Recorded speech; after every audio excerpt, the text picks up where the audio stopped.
মদিনায় যাইয়া যদি নবীর পাশে শুইতে নাও পারো, বাংলার জমিনে তোমরা যদি শুয়ে যাও, মায়ার নবী দয়ার নবী মদিনা থেকে হাত বাড়াইয়া সাবধান করে দিবেন, ফেরেশতারা রে আমার আদুরের বান্দাগুলো বাংলার জমিনে শুয়েছে, সাবধান করে দিলাম কোনো বেয়াদবি করিস না। বলুন নবী যদি মদিনার থেকে ডাক দেয় কবরে শান্তির ফায়সালা হবে কিনা? বাবারে মরতে যখন হবেই, এই রাস্তাটা লন নিয়ে আমরা মরি, মরতে হবেই।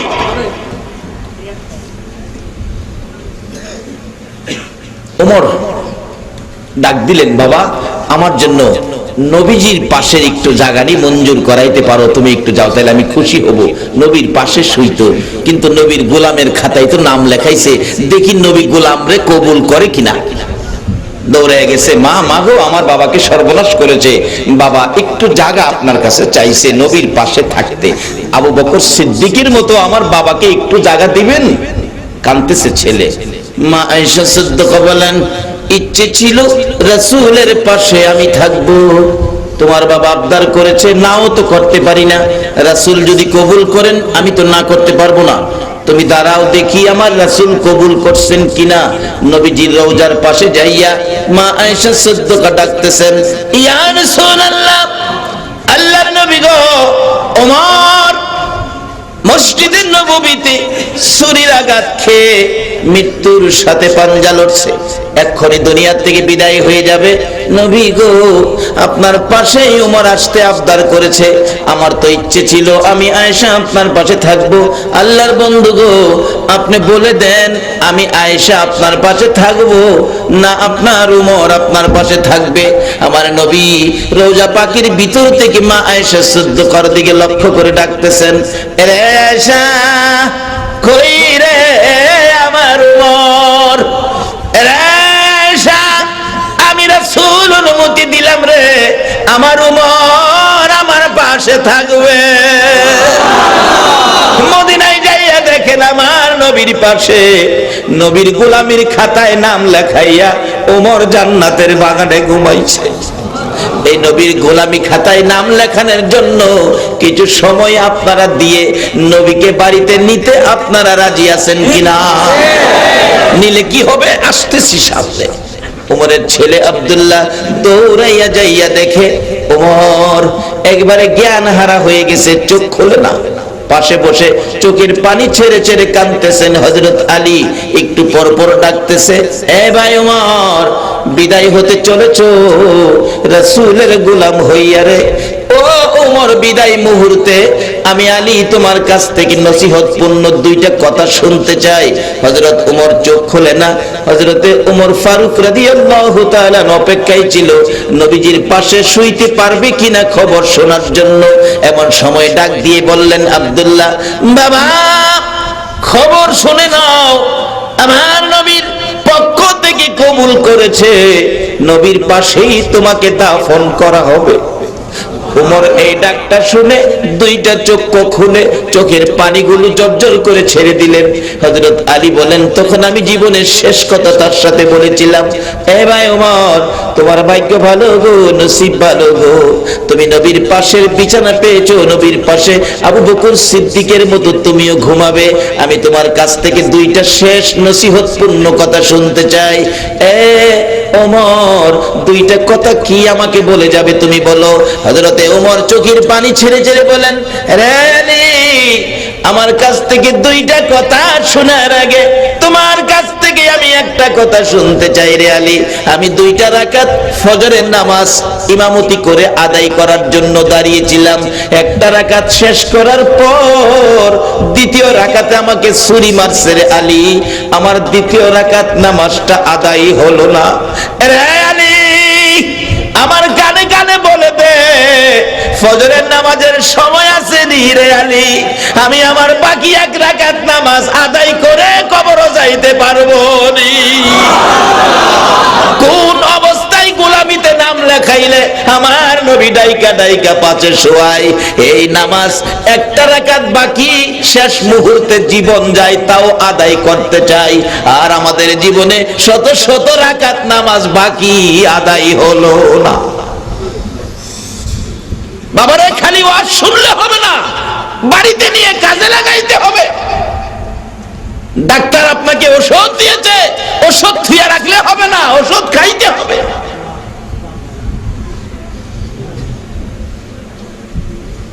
নবীর গোলামিতে নাম লেখাইলেন, এইভাবে নবীর পাশে শুইয়াছেন। এই নবীর গোলাম হতে কি আপনারা রাজি আছেন? এই নবীর উম্মত হইতে আপনারা রাজি আছেন? উম্মতের বরকত কত! বাবা আদম ওয়াজ করতেছে, কথাটা খেয়াল আছে নি? 3 নাম্বার গুণ, ওই নবীর উম্মত যত গুনাই করুক না কেন তারে বাড়ি থেকে বের করে দিবে না। আর আমি যে আদম নবী, আমাকে তোমার মা হাওয়াকে, দুজনকে বেহেশতের থেকে বের করেছে। শীষ আলাইহিস সালাম মাথা নাড়ায়, বাবা ঠিকই তো দেখা যায়। বাবা 4 নাম্বার গুণ শোনো, ওই নবীর উম্মত যত গুনাই করুক না কেন তার পরনের কাপড় খুলে তাকে উলঙ্গ করবে না। আপনারা যে নামাজ পড়েন না, কারো কাপড় খুলে লাইছে ফেরেশতারা?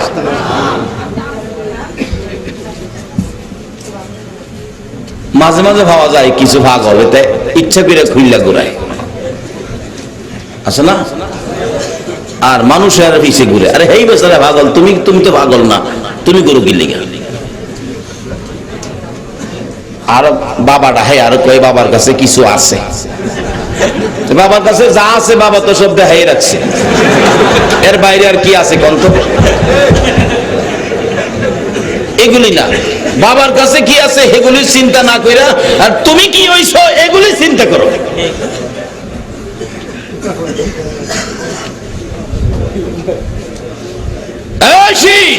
আমাকে আর তোর মাকে উলঙ্গ করে কাপড় খুলে নিয়ে গেছে, কিন্তু ওই নবীর উম্মত একটা না কোটি কোটি গুনাহ করলেও তার পরনের কাপড় খুলে নিবে না।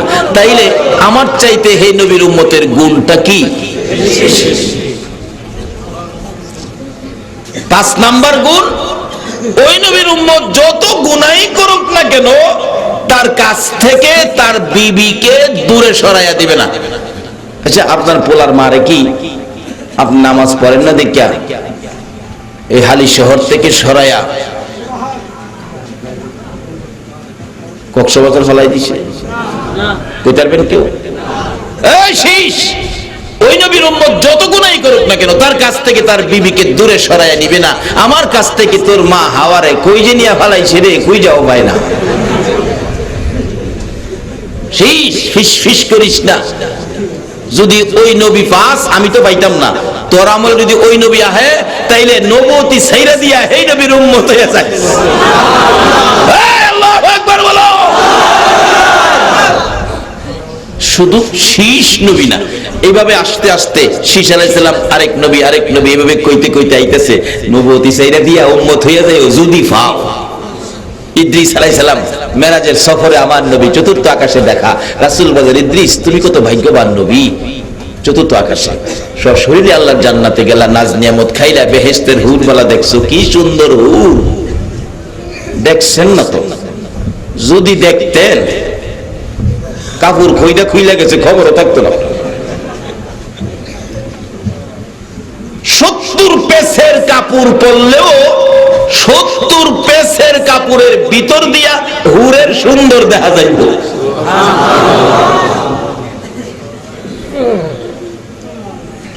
এর লাগে আবার কালা কালা বিবি যারা আছে বাড়িতে গিয়ে ঝগড়া করেন না বিবির লগে।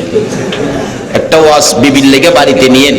কালো বিবি যদি নবীর আশেক হয়, নবীর প্রেমিক হয়, নবীর কথা মতো চলে, একটা কালো বিবিকে হাসরের ময়দানে ওই রকম হুরের চাইতে 70 গুণ সুন্দর বাড়াইয়া দেওয়া হবে। আপনার কালো বিবিকে 70 গুণ সুন্দর বাড়াইয়া দেওয়া হবে। হাসরে এমন এক ঘটনা ঘটবে, একটু লম্বা হইতেছে, আপনাদের কষ্ট হবে না তো? এমন এক ঘটনা ঘটবে হাসরের দিন। কালো বিবি নিয়ে সংসার করছেন, আমার এক বন্ধু আছে, হের বিবি খুব কালো। হ্যাঁ, আমার এক ভাই কালো বিবি বিয়ে করাইছে, বাবা একটা বিপদটা আমারে বাঁচাইছে, কি মানুষের গুনাহ থেকে বাঁচাইছে। কারণ আমারটা কাইল্লা দেখে এটার ভাই কেউ চায় না, কাইল্লা দেখে বলে কেউ চায়। এরকম কালো আছে না বিবি? তো কালো বিবি হইলে কি হবে? নবীকে ভালোবাসে, নবীর আদর্শ মাফিক চলে।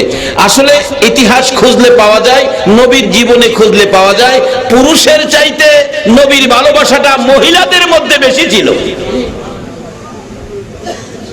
আর মহিলারাই লাভবান হয়েছে বেশি। কালো বিবি দুনিয়া সংসার করে 70 বছর কাটাইয়া গেলেন। হাসরের দিন ওই লোকটা বেহেশতি হবে, বিবিও বেহেশতি হবে। পিছনে বিবি ডাকবে, ও তিব্বতের বাপ, তুমি বেহেশতে যাইতেছো গা, আমার নিতা না, দুনিয়াও কোথায় কোথাও আমার সঙ্গে নিলা না, আমি কাইল্লা দেখিয়া কখনো বেহেশতে যাইতেছো গা, আমার নিতা না। এই পিছনে চাইতো না, হাতে কেবো, না না না না, তোমার চেয়ে সুন্দরের বাজার হয়েছে, হুর পাইছি, যাইতাম না। আচ্ছা না যাও, তুমি একবার চাও না আমার দিকে? না না, চাইতামও না। অবশেষে বলবে, তুমি এত নিষ্ঠুর হইলা, 70 বছর তোমার সংসার করলাম, আজকে তুমি এক নজর চাইতা না? 70 বছরের সিএস আরো আর খতিয়ান সহজন করিব। লোকটা হাসরের দিন পিছনে তাকাইব, তাকাইলে দেখবো এটা যে একটা উদিত সূর্য দেখা যায়। তুমি কি তিব্বতের মা? হ্যাঁ, সুবহানাল্লাহ না? আর তুমি না কালো ছিলা? ওই মহিলা বলবে, কেন শুনো নাই আমার নবী ওয়াজ করেছে, নবীর কথা মাফিক নবীর মহব্বতের জিন্দেগি যারা করবে, হাসরের দিন এক একটা কালো মহিলাকে হুরের চাইতে 70 গুণ সুন্দর বানিয়ে দিবে। নবীর কথা অনুযায়ী সেই পুরস্কার আজকে আমি পাইছি। তখন ওই ফুলার বাপ পিছনের বাম হাত বাড়াইয়া কইব, আয় তোরে দিয়া যাইতাম না। তখন ওই মহিলা কইব, স্বামী গো, জীবনে কোনোদিন পার্কে যায় নাই। আমরা দেশের মহিলারা পার্কে যায় না, কি সাজানি সাজাইয়া নেও। কইবেন, হুজুর আপনি চাইলেন কি লিগা? বাবা না চাইলে আমি অনুবাদ করুন করতে।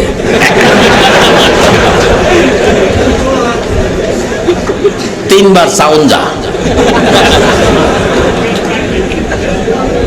রেকর্ড করে রাখতে হয়তো, না চাইলে আমি ফামু কই। ঠিক আছে ঠিক আছে ঠিক আছে ঠিক আছে, কি সাজানি সাজাইছে আমাদের দেশে। ভালো ফসল যদি সুন্দর ফসল হয়, দেখবেন ফসলটা বাঁচানোর জন্য যাতে মানুষের চোখের নজর না লাগে, এই ফসলের মধ্যে কি লাগায় কন্ত? জুতা লাগায়, ভাঙ্গা ফাইলা লাগায়, এরপরে এই যে ঝাড়ু লাগায়, যাতে সুন্দর রূপে কারো নজর না পড়ে। আর আমাদের দেশের মানুষ কেমন আম্মক, এই সুন্দরটারে আরো সুন্দর করে সাজায়া মার্কেটে ছাইরা দিল, একটা ঝাড়ুও গলাত দিয়া দিল না। কি বিপদ! আচ্ছা বলেন, ঝাড়ু গলাত না দিয়া অন বিপদ বাড়ছে না? এগুলি আখিরি নবীর উম্মতের আদর্শ নয়। আমরা যেই নবীর উম্মত, মাগো ও মহিলারা, তোমরাই তো আল্লাহর জান্নাত আগে পেয়েছো। হযরত সুমাইয়ার জীবনী খুললে পাবেন। সুমাইয়া ভালোবাসেন আমার নবীকে। আল্লাহু আকবার বলুন। আবু জাহেল নবীর ভালোবাসার কারণে সুমাইয়াকে ঘর থেকে টাইনা টাইনা বের করে নিয়ে আসছেন। মরুভূমির খোলা ময়দানে দাঁড় করাইয়া নবীর পক্ষে কেন গেলেন, নবীকে কেন ভালোবাসেন, নবীর কথা মতো কেন চলেন, ডাক দিয়ে বলতেছেন, সুমাইয়া রে, নিষেধ করে দিলাম, আমার বাতিজার কথা আর মানতে পারবি না, তাহলে তোকে শাস্তি দেব। সুমাইয়া বলেন, এরে আবু জাহেল, তোমার বাতিজার কথা মানার জন্য আমার আল্লাহ বলেছে, আমি মানবো, শাস্তি দাও আর যাই করো। মুখে মুখে কথা এই বলে আবু জাহেল রাগ হইয়া, সুমাইয়া মহিলা মানুষ, তার পরনের সমস্ত কাপড়গুলো টাইনা টাইনা খুলে সুমাইয়াকে একবারে উলঙ্গ করে দাঁড় করাইছে। সুমাইয়া লজ্জায় চক্ষু বন্ধ করে 2টা হাত এইভাবে বুকের উপর রেখে চোখের পানিগুলো ছেড়ে ছেড়ে কাঁদতেছে। এবার আবু জাহেল ডাকতেছে, মক্কার পুরুষেরা রে, দেখা যা সুমাইয়াকে উলঙ্গ করেছি। সুমাইয়া কান্দে, মাবুদ, তোমার বন্ধুর পাগলিনী সুমাইয়াকে উলঙ্গ করে মক্কার পুরুষদেরকে ডাকে দেখার জন্য। তুমি আল্লাহকে একবারও আবু জাহেল ডাক দিল না। তোমার বন্ধুর পাগলিনী সুমাইয়া তোমার দাওয়াত দিল, তোমার ডাক দিল, তুমি একবার সুমাইয়াকে দেখা যাও না। আমার আল্লাহ বলেন, সুমাইয়া রে, তোর দাওয়াত আমি কবুল করেছি। আবু জাহেল বলেন, আল্লাহকে ডাকো তোমারে দেখার জন্য। দাঁড়াও, ভালো করে দেখাবো। ঘরের ভিতর থেকে যাইয়া বল্লম নিয়ে বেরিয়ে আসলেন। তলপেটের নিচে লজ্জাস্থানে বল্লম দিয়ে আঘাত করে চিত হয়ে জমিনে পড়ে গেছে সুমাইয়া। জিহ্বাটা বাহির করে দিয়ে চোখটা উল্টে গেছে, ডাকতেছে, মাবুদ গো, তোমার বন্ধুর পাগলিনী, তোমার বন্ধুর ভালোবাসার জন্য আবু জাহেলের আঘাতে জীবন দিতেছে, তোমার দাওয়াত দিলাম, তুমি দেখা গেলা না। আমার আল্লাহ বলেন, রে সুমাইয়া, তোর দাওয়াত আমি কবুল করেছি। জিবরাইল, আমার বন্ধুর পাগলিনী সুমাইয়ার দাওয়াত আমি কবুল করেছি। আমি দেখতে যাব, আমি কেমনে খালি হাতে যাব রে জিবরাইল? আমার বন্ধুর পাগলিনী দেখার জন্য খালি হাতে যাওয়া যায় না। আমার জান্নাতুল ফেরদাউসটা উঠাইয়া দে, আমি আমার সুমাইয়ারে জান্নাতুল ফেরদাউস দান করে দিলাম। পৃথিবীতে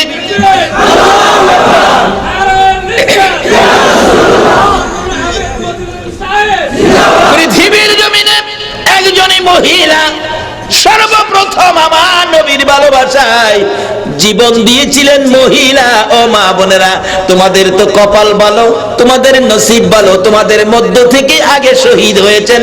ইনি হলেন হযরতে সুমাইয়া।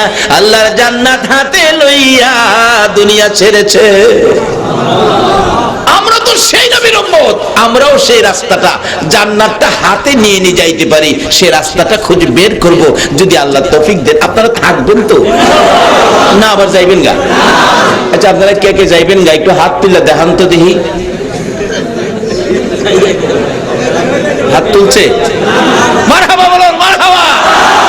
ও ইয়া রাসূলুল্লাহ, ইয়া হাবিবাল্লাহ, ইয়া রাসূলুল্লাহ, ইয়া হাবিবাল্লাহ। আমার মৌতের নিদান কালে থাকিয়ে নবী গো আমার শিয়রে, আমার মৌতের নিদান কালে থাকিয়ে নবী গো আমার শিয়রে, দেখিব আপনাকে দুই নয়ন ভরে, ইয়া রাসূলুল্লাহ, ইয়া হাবিবাল্লাহ, ইয়া রাসূলুল্লাহ, ইয়া হাবিবাল্লাহ। মাশাআল্লাহ, কেউ হাত তোলে নাই। আল্লাহ বুঝি আপনাদেরকে কবুল করেছে। বলুন, মদিনার নবী আপনাদেরকে দেখতেছে না? আল্লাহু আকবার বলুন। এবার সেই মহিলাটা বলবে, সেই মহিলাটা বলবে, স্বামী গো, জীবনে কোনোদিন পার্কে যায় নাই। বেহেশতের মধ্যে কি পার্ক আছে? পার্কে কি করতো আমি একটু ঘুরে ঘুরে দেখতাম। বেহেশতে পার্ক থাকবে, ফুল ফলের গাছ। গেছেন না তো? যাইয়া দেখেন না কেন? ফুল ফলের গাছ, কি যে সুন্দর গাছ। গাছের চারপাশে বসার জায়গা থাকবে, বসলে দেখাই যাইতো না, এত আরাম। তখন এইভাবে পার্কে বসে মহিলা তার স্বামীকে বলবে, স্বামী গো, শুনছি রমনা পার্কে উসমানী উদ্যানে এই বাদাম নাকি খাইতো মহিলারা তার বন্ধুদেরকে নিয়ে। আপনি তো আমার বন্ধু, এখানে কি বাদাম পাওয়া যাইবো?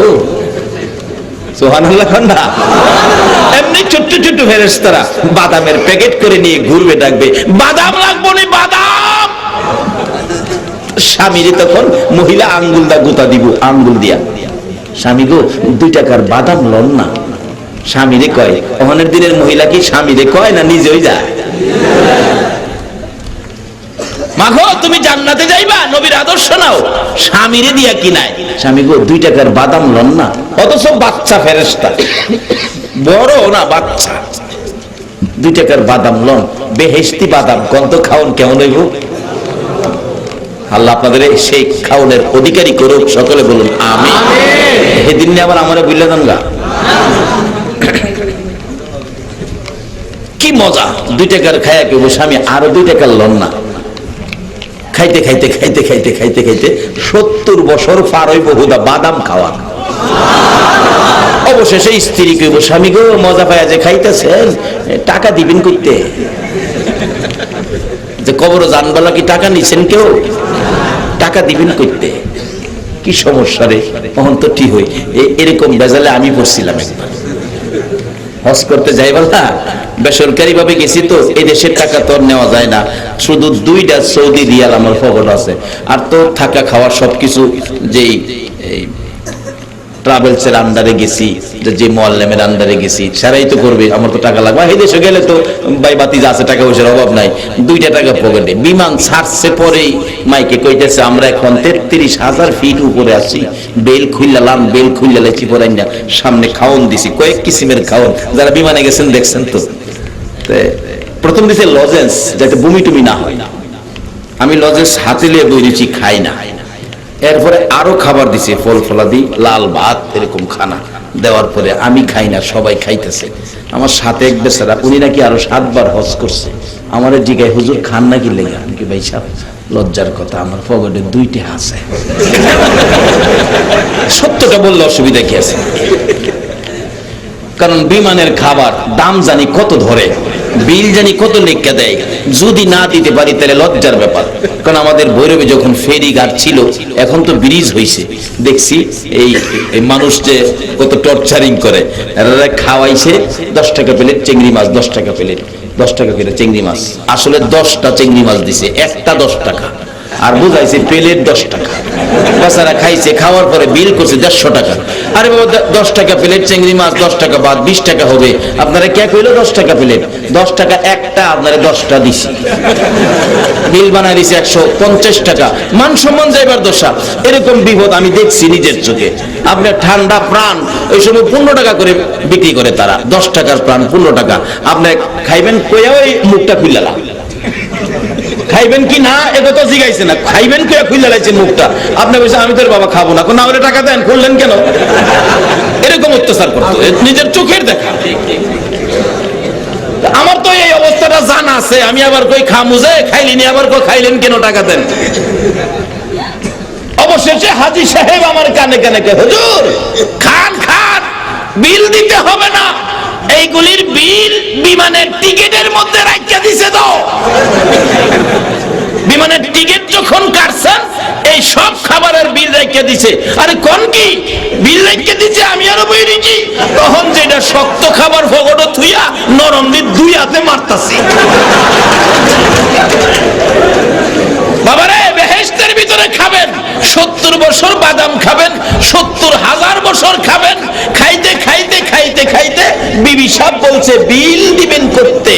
কে যেন ডেকে ডেকে বলতেছেন, না না বিল দিতে হবে না, খাও গো জান্নাতীরা, খাও গো আল্লাহর মেহমানেরা, তোমাদের এই জান্নাতে খাবার বিল আমার নবী যেদিন কালিমাটা লইয়া মার খাইয়া রক্তে লাল লাল হয়েছিল, নবীজির ওই রক্ত মাখা কালিমাটা যেদিন তুমি তেলাওয়াত করেছো, কালিমা যেদিন পড়েছো, এই কালিমার মধ্যে জান্নাতে খাওয়ার বিল আদায় হয়ে গেছে।